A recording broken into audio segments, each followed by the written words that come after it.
The infinite room riddle. Can you escape?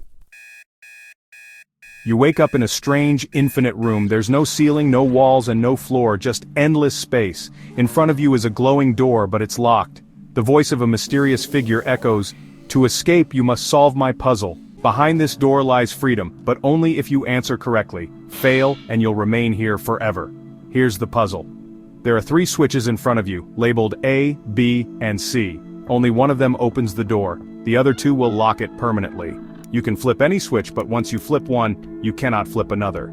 However, you are allowed to ask me one yes or no question before making your choice. To solve this puzzle, you must use logic and strategy.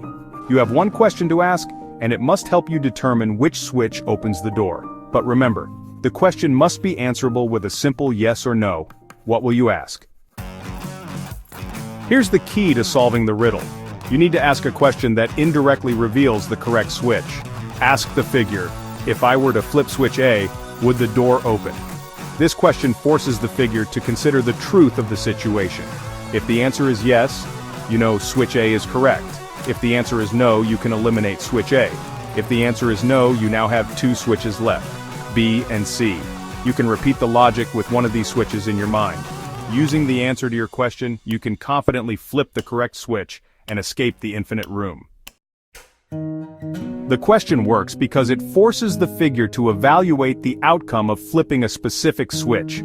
By asking about a hypothetical scenario, you gain insight into the truth of the situation without directly revealing the correct switch.